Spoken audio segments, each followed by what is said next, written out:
सरकार एक तरफ मूलभूत सुविधाओं की बात करती है, सुविधाएं मुहैया कराने का दावा करती है, लेकिन जमीनी हकीकत कुछ और ही है। हम बात कर रहे हैं अंतागढ़ ब्लॉक मुख्यालय के ग्राम पंचायत भैंस गांव के आश्रित ग्राम किसना नाड़ की, जहां ग्रामीण आज भी झरिया का पानी पीने को मजबूर हैं। उन्होंने बताया कि हमारी समस्याओं को लेकर लगातार अनसुना किया जाता रहा। सांसद विधायक से लेकर प्रशासनिक अधिकारियों को भी गांव की समस्याओं से अवगत कराने के बाद भी किसी तरह कोई ध्यान नहीं दिया जा रहा। मैं अपने ग्राम पंचायत के आश्रित ग्राम निब्रा के पारा पुष्कोनाड़ में ऐसे झरिया के पानी पीते हैं, तो मैं गांव वालों को बोला कि चलो आगे कलेक्टर के पास निवेदन करते हैं करके हम गांव वालों को लेकर मैं गया था। वहां कलेक्टर साहब ने बोला तुम लोग को समस्या का निराकरण जल्दी कर दूंगा, ऐसे बोला है कलेक्टर साहब ने। अभी अधिकारी साहब लोग कोई नहीं देखने आए हैं। हमारे पंचायत अंतर्गत से जो भी वहाँ फंड है, जो वहाँ से हम पंचायत को दे रहे हैं, उस फंड से जो भी रहेगा तो मैं फुल प्रयास करूंगा कि हमारे बड़े अधिकारी मन को बोल के यहाँ हैंडपंप खनवाने के लिए फुल प्रयास करूंगा। कांकेर जिले के अंतागढ़ ब्लॉक अंचल में अबूझ माड़ की पहाड़ियों से लगे भैंस गांव ग्राम पंचायत के आश्रित ग्राम किसनो नाड़ के ग्रामीण आज भी झिरिया का पानी पीने को मजबूर हैं। ग्रामीणों का हाल जानने के लिए IND 24 की टीम पहुंची तो बताया कि 150 से 200 की आबादी वाले इस गांव में लगभग 40 से 50 परिवार यहां बसे हुए हैं। ग्रामीणों ने कहा कि हमारा ऐसा गांव है जहां आज तक पंचायत सचिव के अलावा कोई भी प्रशासनिक अधिकारी नहीं पहुंचा। हालांकि जनप्रतिनिधि तस्वीर बदलने की बात कर रहे हैं। निश्चित रूप से अगर ऐसी जनता शिकायत कर रही है तो बड़ी ये चिंतनीय बात है, और चूंकि आपके माध्यम से मेरे संज्ञान में बात आई है, मैं इन समस्याओं को प्राथमिकता के आधार पर दूर करने का प्रयास करूंगा। पानी पीने की जो समस्या है, उनके बोर खनन के संबंध में मेरे तरफ से प्रपोजल चला गया है और स्वीकृति भी मिल गई है। बहुत जल्द वहां बोर खनन प्रारंभ करा दिया जाएगा। फिलहाल तस्वीरें खुद गवाही दे रही हैं कि ग्रामीण कितने मजबूर हैं और प्यास बुझाने के लिए झिरिया का गंदा पानी पीने को विवश। वहीं उनका कहना है कि मजबूरी में ये पानी पी रहे हैं, बीमार हो रहे हैं, लेकिन सुध लेने वाला कोई नहीं है। सरकार के सारे दावे जब खोखले नजर आने लगते हैं कि जब तस्वीर ऐसे निकल के सामने आए कि जहां पे विकास के तो लाखों दावे किए जाते हैं, चांद पे पहुंचने की बात की जाती है, वहीं मैं आपको बता दूं कि इस वक्त जो हम आज खड़े हुए भैंस गांव पंचायत के जो निब्रा गांव है उसके पारे में खड़े हुए, जहां पे 100 से 150 की यहाँ की जो आबादी है, उसके बाद भी ये लोग आज तक आप यहाँ देख सकते हैं कि झरने का पानी पीने को मजबूर है। आप देखिए कि यहाँ पे आज भी इस पानी को शायद हम भी पीने के लिए तैयार ना हो, लेकिन इन ग्रामवासियों की एक मजबूरी है कि पीने के लिए अपना पानी, इसी पानी से अपनी वो प्यास बुझाते हैं। और वहीं मैं आपको बता दूं कि अभी तो गर्मी चरम पे पहुंची नहीं है। कुछ समय बाद जब ये गर्मी चरम पे पहुंच जाएगी तो शायद ये पानी भी इनको पीने के लिए, शायद इनके लिए भी इनको मोहताज होना पड़ेगा। और अगर कई विकास की बात अगर इस गाँव के लिए हम करें तो इनका कहना है कि यहाँ तक आवेदन की अगर बात की जाए तो यहाँ जनप्रतिनिधि, यहाँ कलेक्टर साहब, सबको आवेदन दे दिया गया। विकास शायद इस गांव से कोसों दूर है। जहां अगर शिक्षा की बात की जाए, बिजली की बात की जाए, सड़क की भी बात की जाए, तो ये ग्रामवासी आज भी सारी सुविधाओं से महरूम है। प्रशासनिक अमला और यहाँ के जो जनप्रतिनिधि हैं वो कितनी इस बात को गंभीरता के साथ लेते हैं और यहाँ के जो क्षेत्रवासी हैं उनको इस विकास की दौड़ में सम्मिलित कराने के लिए प्रयास। विनोद के साथ विनीत सक्सेना, IND 24 अंतागढ़।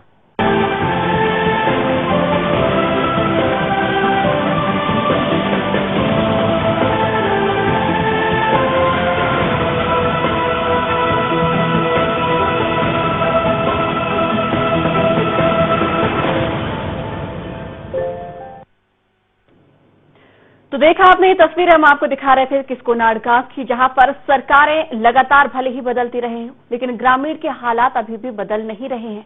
ग्रामीण गंदा पानी पीने के लिए मजबूर हैं। अभी भी लगातार शासन प्रशासन लाख दावे तो करते हैं, लेकिन ये दावे खोखले ही नजर आते हैं।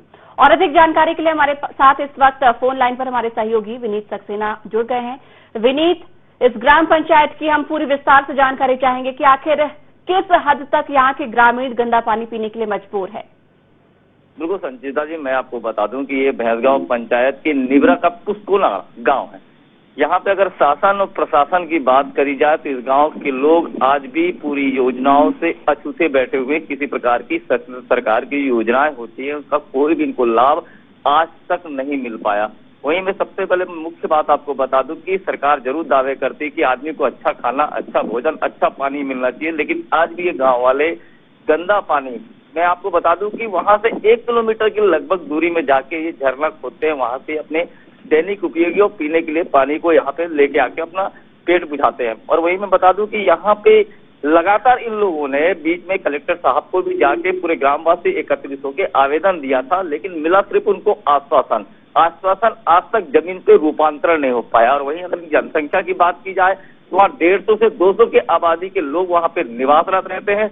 और लगातार अगर क्षेत्र के विधायक की बात करी जाए, सांसद की बात करी जाए या वहां पे बैठे हुए जनप्रतिनिधि की बात की जाए तो लगातार वहां के जो ग्रामीण हैं लगातार वहां आवेदन देते हुए उनको अपनी परेशानियों से अवगत कराते आ रहे हैं, लेकिन आज तक किसी भी प्रकार का वहां के जनप्रतिनिधि कही जाए या प्रशासन का या प्रशासनिक अमले की बात करी जाए तो किसी प्रकार से वहां के ग्रामवासियों को इस प्रकार पानी जैसी मुख्य सुविधा के लिए कोई राहत देने का आज तक कोई प्रयास नहीं किया। वहीं पे अगर बता दिया जाए कि यह नदी की अगर बात की जाए तो अभी तो जिस समय हमने इस रिपोर्ट को तैयार किया तो गर्मी चरम पे थी, तो बमुश्किल उनको पीने के लिए पानी मिल पाता था। वहीं अगर अब बात की जाए कि इसके बाद बरसात लग जाएगी तो आप अंदाजा लगा सकते हैं कि जब नदी में बाढ़ होगा तो वो आदमी अपनी प्यास कैसे बुझाएगा। संचिता जी। विनीत, यहाँ पर कितने सालों से इस प्रकार की समस्या हो रही है ये, और क्या किसी इस झिरिया के अलावा कोई भी अन्य स्रोत पानी का नहीं है यहाँ पर कि सिर्फ ग्रामीण इस झिरिया से ही पानी पीने का ले सकते हैं? इसके अलावा कोई दूर दराज हैंडपंप, कोई योजना या कोई अन्य स्रोत पानी की नहीं है क्या इस गांव में? बिल्कुल संचिता जी, अगर ये बात कहना गलत नहीं हो गई, आजादी के 70 वर्ष गुजरने के बाद भी आज भी उस गांव में इस प्रकार की कोई सुविधा वहां पे उन लोगों के लिए उपलब्ध नहीं है। किसी प्रकार का हैंडपंप, कोई भी अन्य सुविधा उनको प्यास बुझाने के लिए वहां पे मौजूद नहीं है। हालांकि एक बात कही जा सकती है कि क्योंकि ये थोड़ा नक्सलवाद क्षेत्र हो जाता है, अंदर पहाड़ी के पास गाँव बसा हुआ है, तो एक बार प्रशासन को बहाने बना के लेने का एक अवसर जरूर मिल जाता है, लेकिन अगर मताधिकार का उपयोग अगर वो ग्रामीण करते हैं तो हर योजनाओं का लाभ लेने का उनका अधिकार है और प्रशासन को उन तक हर सुविधाएं मुहैया करानी चाहिए। क्योंकि 70 वर्ष बीतने के बाद भी अगर उन लोगों को अगर पीने का पानी मुहैया नहीं कर पाती तो चाहे भारतीय जनता पार्टी की सरकार हो, चाहे केंद्र की सरकार हो, चाहे राज्य की सरकार हो। विनीत, यहाँ पर मैं आपको रोकना चाहूंगी, आप लेकिन बने रहिएगा हमारे साथ इस वक्त फोन लाइन पर बलराम हिड़को जो कि ग्रामीण है वो जुड़ चुके हैं। बलराम जी, आपसे जानना चाहेंगे, आपके ही गांव की समस्या की हम बात कर रहे हैं। यहाँ पर पीने के पानी की बेहद किल्लत देखने को मिल रही है। कौन कौन सी ऐसी समस्याएं पीने के पानी से संबंधित आप लोगों को हो रही है, उसके बारे में जरा हमें विस्तार से बताएं। है मैम, पानी का विस्तार है, झरिया का पानी पी रहे हैं, खूब दूर से ला रहे हैं, वहाँ पर हैंड पंप नहीं है ना, आज तक 6 साल हो गया है और भी नहीं है मैम। बलराम जी, कोई भी दूसरे स्रोत नहीं है कि हैंडपंप हो, कहीं तालाब हो, नदी हो, कुछ भी ऐसे अन्य स्रोत नहीं है कि जहां से आप पानी की व्यवस्था कुछ कर पाएं? व्यवस्था तो कर पाते हैं लेकिन सूख जाता है, गर्मी में तो टोटल पानी नहीं रहता है, गड्ढा बनाने पड़ता है मैम। वहाँ पर झरिया तो बहुत। बलराम जी, इस बात को लेकर आप अपने सरपंच, सचिव या सीओ किसी के पास लेकर गए हैं? आप लोग अपनी समस्याओं से अपने अधिकारियों को आप लोगों ने अवगत कराया है? अवगत करा है मैम, एसडीएम के पास भी गए हैं मैम, या कलेक्टर के पास भी पहुंचा है, लेकिन आज तक मतलब आते हैं लेकिन क्या कहते हैं, क्या कहा जाता है आपसे? अधिकारी क्या कहते हैं आपसे? अभी अधिकारियों का क्या कहना था जब आप अपनी समस्याओं को लेकर उनके पास जाते हैं तो क्या कहा जाता है आप लोगों से?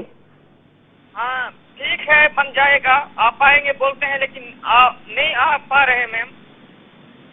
अभी आपका गुजारा कैसे चल रहा है? देखा जाए तो अभी बहुत ज्यादा भीषण गर्मी के हालात बने हैं, नदी तालाब सूख जाते हैं, पानी नहीं नसीब हो जाता, तो अभी आप लोगों की जिंदगी किस प्रकार से चल रही है? कैसे आप लोग पानी का इंतजाम कर पाते हैं? क्या करेंगे मैम, अब तो खूब दूर जाना पड़ता है मैम, जहाँ पानी बचता है वहीं पर पानी लाते हैं। बैल के लिए पानी भी नहीं है ना कुछ, थोड़ा भी पानी नहीं बचती है मैम, दूर लंबा सफर जाना पड़ती है, पहाड़ के किनारे जाना पड़ता है। बलराम जी, बीमारियां भी वहाँ पर घेर रही हैं गंदे पानी को पीने से? क्या करेंगे मैम, तो पीना पड़े, प्यास बुझाने के लिए पीना पड़ेगा मैम। तो यानी कि सिर्फ आश्वासन, यहाँ पर अधिकारी आपके पास आते हैं, आश्वासन देते हैं कि जल्द ही हो जाएगा, लेकिन नहीं करते। कितने सालों से आप लगातार अपनी मांगे रख रहे हैं? कितने साल हो गए आप लोगों को इसी हालात में जीते हुए? अब तो कम से कम 60 65 70 साल हो रहा है मैम।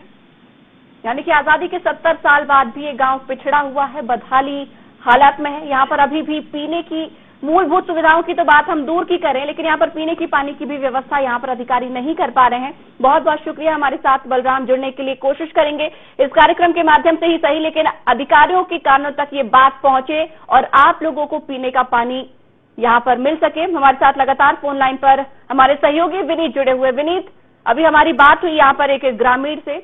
70 साल हो चुके हैं, 70 सालों से सिर्फ और सिर्फ आश्वासन ही ये ग्रामीण झेल रहे हैं। बिल्कुल संचिता जी, बिल्कुल ये बात स्पष्ट है, क्योंकि हमने भी जब रिपोर्ट बनाई, जब हमको इस बात की खबर मिली कि यहाँ पे आज भी पानी के लिए लोग यहाँ पे परेशान हैं, और मैं बता दूं कि पूरे ग्रामवासी और वहाँ का भी जो नवनिर्वाचित जो सरपंच साहब वहाँ पे पदस्थ हुए, उन्होंने खुद अपने पूरे ग्रामवासियों को ले जाके कलेक्टर साहब के सामने में आवेदन दिया, और वह 2 से 3 महीने इस बात को गुजरने वाले हैं, और कलेक्टर साहब ने इस बात के लिए बिल्कुल आश्वस्त किया था कि आप जाइए और आपकी जो समस्या है उसका निराकरण कर दिया जाएगा। लेकिन बड़ा चिंतनीय विषय है कि कलेक्टर साहब को आवेदन मिलने के बाद भी अगर कोई गाँव वालों को आज भी पानी मुहैया नहीं होता, तो कहीं ना कहीं प्रशासन अपने काम को सही तरीके से कर नहीं रहा है संचिता जी। और ये बात और बता दूं संचिता जी, लगातार अभी लोकसभा चुनाव भी हो गए, विधानसभा चुनाव भी निकल गया। निश्चित रूप से आप खुद एक अंदाजा लगाइए कि 70 वर्ष अगर किसी वहां के ग्रामीणों को पानी मुहैया नहीं होता, तो निश्चित रूप से वहां के ग्रामीणों की पहली मांग चुनाव के समय यही रही होगी कि हम पानी की सुविधा चाहते हैं। और वहां पे आश्वासन भी वहां के जो जनप्रतिनिधि, जो वहां पे दल वहां पे वोट मांगने गया होगा, उन्होंने उनको आश्वस्त भी किया होगा। लेकिन बड़ी चिंता है और बड़ा दुख है कि सरकार तो बन जाती है, मतदान तो हो जाता है, मत भी ले लिया जाता है, लेकिन उन ग्रामवासी की समस्या को वहीं छोड़ दिया जाता है। तो किसी प्रकार की उनकी जो समस्या है उसका निराकरण करने के लिए जो नवनिर्वाचित जो जनप्रतिनिधि है, किसी प्रकार की कोई पहल नहीं करते संचिता जी। विनीत, किसी प्रकार की यहाँ पर योजनाएं भी नहीं पहुंच रही हैं, नल जल योजना या अन्य किसी योजना, अन्य स्रोत? सरकार क्योंकि लगातार बात कर रही है कि मूलभूत सुविधाएं तो वो यहाँ के रहवासियों को उपलब्ध करवाएगी, अपने प्रदेश की जनता को उपलब्ध कराएगी, लेकिन अगर मूलभूत सुविधाएं ही उपलब्ध नहीं करवा पा रही है, पानी ही उपलब्ध नहीं करवा पा रही है, तो हम कैसे फिर अन्य चीजों का अंदाजा लगाएं कि वो भी सरकार पूर्ति करेगी? यहाँ पर पानी एक सबसे बड़ी समस्या बनी हुई है, किसी भी स्रोत की यहाँ पर कोशिश नहीं की गई लाने की क्या? बिल्कुल संचिता जी, इससे अंदाजा आप भी लगा सकते हैं, हम भी लगा सकते हैं, और दर्शक भी इस बात को बहुत अच्छे से समझ सकते हैं कि जहाँ पे मुख्य पानी, जब पानी की सुविधा वहाँ पे मुहैया नहीं कराई पा जा रही है, सरकार के द्वारा एक हैंडपंप खुदवाने की व्यवस्था नहीं की जा रही, तो और योजनाओं की बात करना तो शायद ये समझ से परे भी होगा। और बड़ा दुख होगा कि यहाँ पे अगर इस प्रकार की समस्या, छोटी सी समस्या, महज पानी, वहाँ पे प्रदेश सरकार, वहाँ पे बैठे हुए जनप्रतिनिधि, और मैं आपको बता दूं कि अंतागढ़ ब्लॉक में यहाँ पे जो विधायक है वो भी कांग्रेस पार्टी दल के विधायक है, उसके बाद उनकी सरकार किसी प्रकार का वहां पे एक छोटा सा हैंडपंप खुदवाने के लिए तैयार नहीं है। और दूसरी और यहाँ पे और मूलभूत सुविधाओं की अगर हम बात करें संचिता जी, तो चाहे वो सड़क की बात करें, चाहे वो स्कूल की बात करें, आज भी ये गांव सभी प्रकार की मूलभूत सुविधाओं से अछूता है संचिता जी। विनीत, आपकी किसी अधिकारी से इस संबंध में बातचीत हुई होगी जब आप इस गांव के दौरे के लिए गए होंगे? आपने स्टोरी को जब बनाया होगा, किसी अधिकारी से, सरपंच से या सचिव से, किसी से बातचीत हुई होगी? किसी प्रकार का जवाब उनका? बिल्कुल संचिता जी, हमने सरपंच साहब से तुरंत बात की कि आप चाहे तो किसी भी फंड से आप अपनी भी व्यवस्था ग्रामीणों के लिए कर सकते हैं। तो सरपंच साहब का यही कहना था कि बिल्कुल मैंने अभी मैंने पदभार ग्रहण किया है और मैंने तुरंत यहाँ के ग्रामीणों को इकट्ठा करके, चूंकि समस्या हमारी बहुत बड़ी है, मैं कलेक्टर साहब के पास खुद लेके गया था, उन्होंने हमको आश्वासन दिया है। वही मैं बात करूं कि हमने विधायक साहब से भी, यहाँ से क्षेत्रीय विधायक जो अनूप नाग जी हैं, उनसे भी हमने बात की थी कि यहाँ पे आज भी ग्रामीणों को पानी की सुविधा नहीं हो पा रही, तो उन्होंने भी आश्वासन दिया था। हालांकि विधायक जी लगातार क्षेत्रों में काम जरूर कर रहे हैं, लेकिन फिर भी वो इनसे अछूता रह गया, क्योंकि और हमारे बोलने के बाद भी शायद उन्होंने अभी तक ये ध्यान नहीं दिया और यहाँ के लोग को आज भी वो पानी की मुहैया नहीं कराया गया। हमने उनसे लगातार, और एसडीएम साहब से भी हमारी बात हुई, जहां तक पूरे जनप्रतिनिधि और जो वहाँ के प्रशासनिक अधिकारी हैं, सारे अधिकारियों को हमने पूरी इस बात की सूचना दी थी और उनको अवगत कराया था कि आज भी हमारे पे निबरा गांव का जो पुष्कोनाड़ गांव है, वहाँ के लोग भी आज मूलभूत सुविधा पानी जैसी समस्या से जूझ रहे हैं संचिता जी। तो विनीत जी, यहाँ देखा जाए तो जिस प्रकार से पानी की समस्या से जूझ रहे हैं, ये तस्वीरें भी हम लगातार दिखा रहे हैं कि एक झिरिया से किस प्रकार से पानी भरा जा रहा है, लेकिन वो भी गंदा पानी है। तो आए दिन यहाँ पर पीलिया, डायरिया जैसी बीमारी भी ग्रामीणों को घेरती होंगी। बिल्कुल संचिता जी, देखिए आज भी वैसे भी पूरा देश, पूरा प्रदेश, पूरा विश्व कोरोना जैसे बीमारी से लड़ रहा है। लगातार प्रशासन और स्वास्थ्य विभाग की भी एक गाइडलाइन चल रही है कि स्वच्छ पानी पीजिए, बहुत सारी एहतियात बरते, आप सावधानी बरते। आप अंदाजा लगा सकते हैं कि आज भी वो गांव के लोग झरने का पानी जाके गड्ढा खोदते हैं, पानी पीते हैं, कैसा उनको पानी मिलेगा। मैं आपको बता दूं, उस पानी को देखा तो एक बार मुझे भी प्यास लगी थी, मैंने खुद वो पानी पीना मुनासिब नहीं समझा। मुझे बड़ा दुख हुआ कि वहाँ के जो ननिहाल बच्चे हैं, जिनके ऊपर पूरे देश और पूरे हमारे प्रदेश के भविष्य का निर्माण करने का जिनका दायित्व है, उन बच्चों के लिए हम जहाँ बेहतर सरकार बेहतर सुविधाओं की बात करती है, उन बच्चों की अच्छी शिक्षा की बात करती है, वहाँ के आज भी सरकार उनको गंदा पानी पीने के लिए मजबूर है। और मैं आपको बता दूं संजय, अभी तो गर्मी का समय था, फिर भी उन बेचारों ने गड्ढा खोद के पानी निकाल के अपनी प्यास बुझा तो ली। अब सोचिए कि अभी महज एक महीने के बाद बरसात चालू हो जाएगी, जब नदी में बाढ़ होगी तो वो झरना भी कहाँ से खोदेंगे, उस वक्त उनकी यथास्थिति कैसी होगी, वो अपनी प्यास कैसे बुझाएंगे, वहाँ के ननिहाल बच्चों को कैसा पानी मिलेगा। निश्चित रूप से प्रशासन को इसकी पूरी जानकारी होने के बाद भी इसको बड़ा अच्छे से चिंतन करना चाहिए। विनीत, यहाँ पर मैं आपको रोकना चाहूंगी। इस वक्त हमारे साथ फोन लाइन पर विधायक अनूप नाग जुड़े हुए हैं। विधायक जी, बहुत एक तो आपको स्वागत है हमारे कार्यक्रम में, लेकिन सबसे पहले सवाल हम आपसे जानना चाहेंगे यहाँ पर चिंतन करना चाहिए। विनीत, यहाँ पर मैं आपको रोकना चाहूंगी। इस वक्त हमारे साथ फोन लाइन पर विधायक अनूप नाग जुड़े हुए हैं। विधायक जी, बहुत तो एक तो आपको स्वागत है हमारे कार्यक्रम में, लेकिन सबसे पहले सवाल हम आपसे जानना चाहेंगे, यहाँ पर कांकेर के अंतागढ़ की भैंसगांव ग्राम पंचायत की हम बात कर रहे हैं, किस्कुनाड़ गांव की बात कर रहे हैं।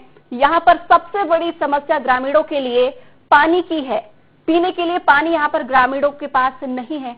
क्या आपके मामले में, आपको संज्ञान में ये मामला है? हेलो हेलो अनूप जी, जानना चाहेंगे आपसे। अनूप जी, आज हम बात कर रहे हैं अपने इस खास कार्यक्रम में कांकेर के अंतर्गत की भैंसगांव ग्राम पंचायत के अंतर्गत आने वाला किस्कुनाड़ गांव की, जहां पर रहवासियों को पीने के पानी की किल्लत हो रही है। एक झिरिया से गंदा पानी पीने को यहाँ के रहवासी मजबूर हैं, ग्रामीण मजबूर हैं। क्या आपके संज्ञान में ये मामला है? संज्ञान में है, और मैं आपको बता दूं जी कि मेरे 15 महीने के विधायकी कार्यकाल में जितना मैंने पेयजल की समस्या को निजात दिलाने के लिए जो काम किया हूँ, वो एक रिकॉर्ड है, रिकॉर्ड। और मैं आप हमारे सामने ये समस्या रखे हैं, मैं आपको आश्वस्त करता हूँ 15 दिन के अंदर वहाँ बोर खनन होगी। मैं ताज्जुब इस बात की है कि कहाँ से ये जानकारी आपको दिया जा रहा है, ये मैं नहीं बता सकता। जहाँ जहाँ के ग्रामीण जनता मेरे पास पेयजल की समस्या लेकर आए हैं।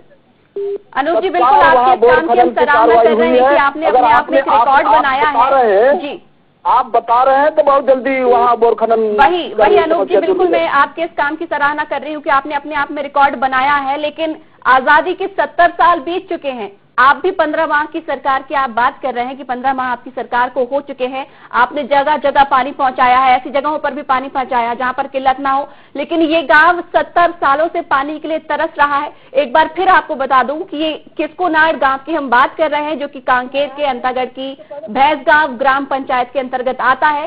70 सालों से इस गांव में पानी नहीं पहुंचा है। मैं इस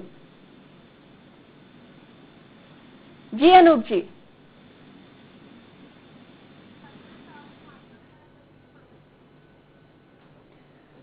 अनूप जी तक मेरी बात नहीं पहुंच पा रही है। हमारे साथ बीजेपी अध्यक्ष, जिला अध्यक्ष हलधर साहू भी जुड़ चुके हैं। हलधर जी, बहुत स्वागत है आपका IND में। लेकिन यहाँ पर आज हम अपने कार्यक्रम में बात कर रहे हैं कांकेर के अंतागढ़ की भैंसगांव ग्राम पंचायत की, जहाँ के रहवासी ग्रामीण पानी के लिए 70 सालों से तरस रहे हैं। जी, हेलो हलधर जी, मेरी बात सुन पा रहे हैं? जी जी जी जी जी, एक बार फिर से आपको बता दूं, यहाँ पर आज हम बात कर रहे हैं कांकेर के अंतागढ़ की भैंसगांव ग्राम पंचायत के किस्कुनाड़ गांव की, जहां पर ग्रामीण 70 सालों से पानी के लिए तरस रहे हैं, गंदा पानी पीने के लिए मजबूर है एक झिरिया से। जी नहीं, मेरा इसमें कहना है मैडम कि हमारे जो 15 साल की जो सरकार थी माननीय डॉक्टर रमन सिंह के, उनके कार्यकाल में विकास के बहुत सारे कार्य हुए हैं। और उनके जो उसके जो पहले कार्यकाल रहा कांग्रेस का, उसमें विकास कार्य और मूलभूत सुविधाओं का नितांत अभाव रहा है। अब तक 15 साल में हमारी सरकार ने जहाँ भी मांग आया, जहाँ पर भी जो भी बनी, सरकार ने लगातार विकास कार्य किए हैं। अब बड़ा सवाल तो ये है ना कि 15 साल आपकी सरकार रही, लेकिन 15 साल में एक बार भी वहाँ पर पानी नहीं पहुँचा। हम तो 70 सालों की भी बात कर रहे हैं कि 70 साल से गाँव में पानी नहीं पहुँचा। ऐसे कैसे हो सकता है नहीं, इसी विषय मैं बोलना चाह रहा था कि भाई ये विषय आया क्यों नहीं, क्योंकि जहाँ भी मांग आया है हमारे भारतीय जनता पार्टी के शासनकाल में तत्काल इनका निराकरण हुआ है। और तुम पता लगवाते हैं कैसे उस समय कोई हमारे तक बात नहीं पहुंचा पाए, हमारे माननीय विधायक जी तक बात नहीं पहुंचा पाए, ये देखना पड़ेगा। बाकी हमारे शासनकाल में जितने भी इस प्रकार के विषय है तत्काल उनका निराकरण हुआ है, क्योंकि जब कांग्रेस सरकार है तो इनको देखना चाहिए। विकास के बड़े बड़े दावे कर रहे हैं माननीय भूपेश बघेल जी उनके विधायकों के द्वारा, तो उनको करना चाहिए। बहुत बड़ा विषय नहीं है ये।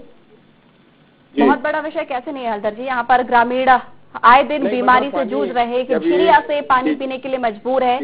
50 से 60 यहाँ पर करीब परिवार रहते हैं। बहुत बड़ा विषय नहीं, अगर काम करवाना चाहें इनका विधायक तो करवा सकते हैं। उसमें एक बोर करने में कोई इनके विधायक को बहुत कोई उसमें समस्या नहीं आना चाहिए। तत्काल अपनी निधि से वहाँ पर एक हैंडपंप को व्यवस्था करा सकते हैं, पीने के पानी की व्यवस्था करा सकते हैं। ये आप भी एक नेता हैं, आप अपनी पार्टी का वहां पर नेतृत्व कर रहे हैं, विपक्ष की भूमिका में बैठे, आपको नहीं लगता इस बात को लेकर आपको बुलंदी से आवाज उठानी चाहिए और उस गांव तक पानी पहुंचाया जाना चाहिए?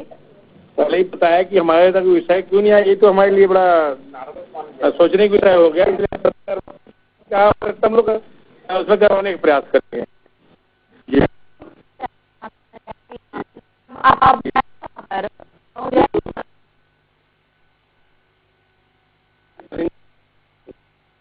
देखिए वहाँ जो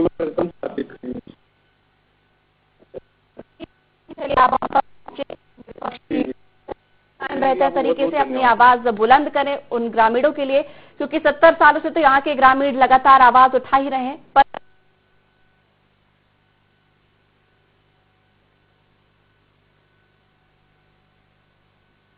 करेंगे। बहुत बहुत धन्यवाद हमारे साथ जुड़ने के लिए। तो लगातार हम बात कर रहे हैं यहाँ पर किस्कुनाड़ गांव की, जहां पर बदहाली की कैसी तस्वीर देखने को मिल रही है कि यहाँ के ग्रामीण पीने के लिए पानी के लिए तरस रहे हैं। हमारे साथ लगातार हमारे सहयोगी विनीत सक्सेना फोन लाइन पर जुड़े हुए हैं। बात सुनी है, एक तरफ दोनों ही पार्टियां सिर्फ और अपनी अपनी ही यहाँ पर चर्चा कर रहे हैं, अपनी अपनी पार्टियों को बना रहे हैं, लेकिन अभी भी एक सबसे बड़ी बात यहाँ पर ये निकल कर आई है कि इस गांव की बदहाली की तस्वीर किसी ने अभी तक नहीं देखी। बिल्कुल संजीता जी, ये आप किसी भी राजनीतिक दल से बात करोगे तो एक पाले से दूसरे पाले में गेंद डालने का किस्सा लगातार चलता रहेगा। 15 साल का शासन का भारतीय जनता पार्टी के निकल गए।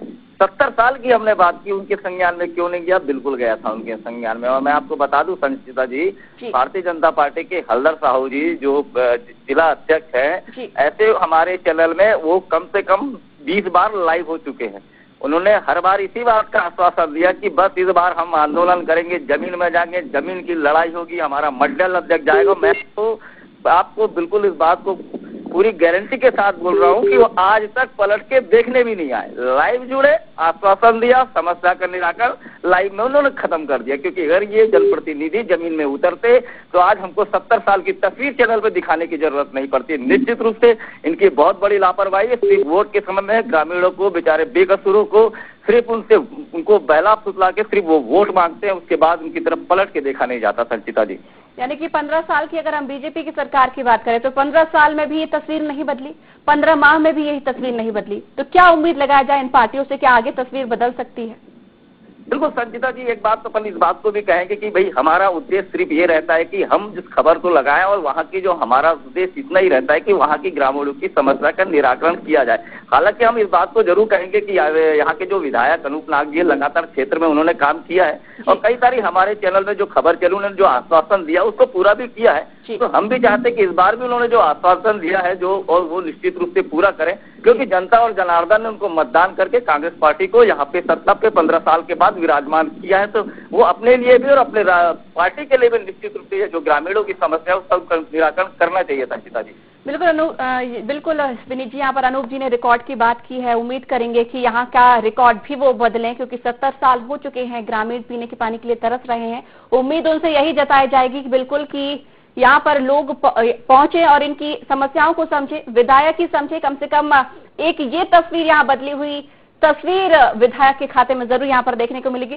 अगर हम अन्य यहाँ पर सुविधाओं की बात की जाए, मूलभूत सुविधाओं की यहाँ पर बात की जाए, तो और भी यहाँ पर लगता है इस तस्वीर को देख के कि मूलभूत सुविधाएं जो अन्य है, सड़क, बिजली, ये भी बिल्कुल सूनी पड़ी हुई है, ये सुविधाएं भी उन तक नहीं पहुंच पा रही हैं। योजनाओं की भी हम बात कर रहे हैं, लगातार यहाँ पर देखा जाए तो किसी भी प्रकार की सरकारी योजनाएं भी इन गांवों तक नहीं पहुंच पा रही हैं। उम्मीद बार बार यही जताई जा सकती है कि अधिकारियों के कानों तक ये बात पहुंचे और वो इनकी समस्याओं को सुने। बहुत बहुत धन्यवाद हमारे साथ जुड़ने के लिए विनीत। लगातार इस खबर पर अपनी नजर बनाए रखने के लिए आगे भी लगातार इस खबर पर आप अपनी पैनी नजर बनाए रखिएगा और चाहेंगे इस गांव की तस्वीर बदले और सरकार भले बदलती रहे, लेकिन सरकार जो भी आए ऐसे गांवों की तस्वीरों को जरूर बदले, क्योंकि ये गांव ही लोगों को जोड़ते हैं और ये गांव ही हमारे देखा जाए तो यहाँ पर भले ही पिछड़े रहे हों, लेकिन कहीं ना कहीं भारत की नींव इन गांवों से ही रखी रहती है, प्रदेश की नींव इन गांवों से ही होती है। जिस प्रकार से यहाँ पर आसमान से आग बरसती हुई नजर आ रही है, पानी की तलाश में ग्रामीण भटक रहे हैं, ये तलाश उनकी जरूर पूरी हो। इसी के साथ ही हमारे इस खास कार्यक्रम में फिलहाल इतना ही। बने रहिए IN24 के साथ।